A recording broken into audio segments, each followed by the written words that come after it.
Hi hello friends, welcome back to my YouTube channel. இதுவரை என்னோடய channel subscribe பண்ண please subscribe பண்ணிக்கோங்க. பக்கத்தில் பெல் ஐக்கானுக்கும் கிளிக் பண்ணிக்கோங்க.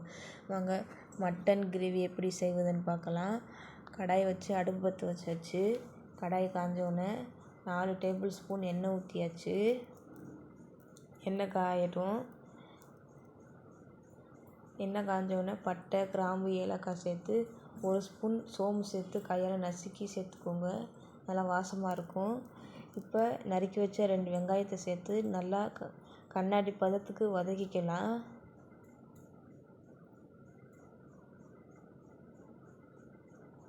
வதக்கிய பிறகு 2 ஸ்பூன் இஞ்சி பூண்டு பேஸ்ட்டு சேர்த்து பச்சை வாசனை போகிற வரையும் நல்லா வதக்கிக்கலாம்.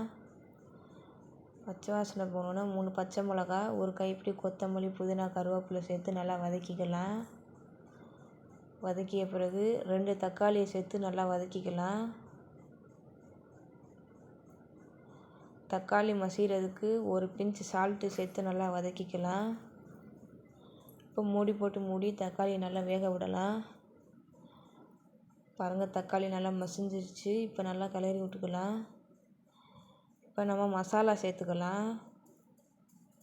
1/2 ஸ்பூன் மிளகாய்த்தூள், 1/2 ஸ்பூன் மல்லித்தூள், 1/4 ஸ்பூன் மஞ்சத்தூள், 2 ஸ்பூன் கரம் மசாலா, 1 ஸ்பூன் காஷ்மீர் மிளகாத்தூள் சேர்த்து நல்லா கலந்து விட்டுக்கலாம்.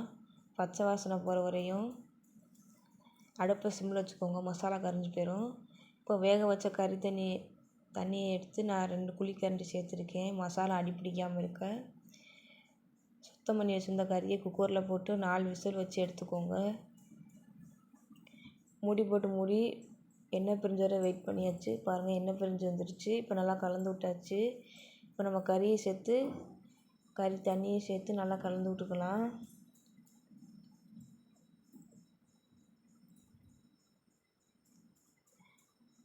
இப்போ தேவையான அளவுக்கு உப்பு போட்டு கலந்து விட்டுக்கலாம்.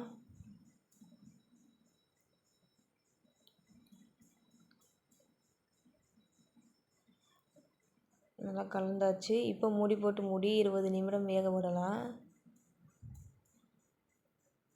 பாருங்கள், நல்லா கிரேவி எவ்வளோ சூப்பராக இருக்குன்னு. இப்போ 1 கைப்பிடி கொத்தமல்லி சேர்த்து 1 ஸ்பூன் சீரகத்தூள், 1/2 ஸ்பூன் மிளகுத்தூள் சேர்த்து நல்லா கலந்து விட்டுக்கலாம். இதே மாதிரி நீங்கள் வீட்டில் செஞ்சு பாருங்கள் ஃப்ரெண்ட்ஸ், சூப்பராக இருக்கும். தேங்க்யூ ஃபார் வாட்சிங்.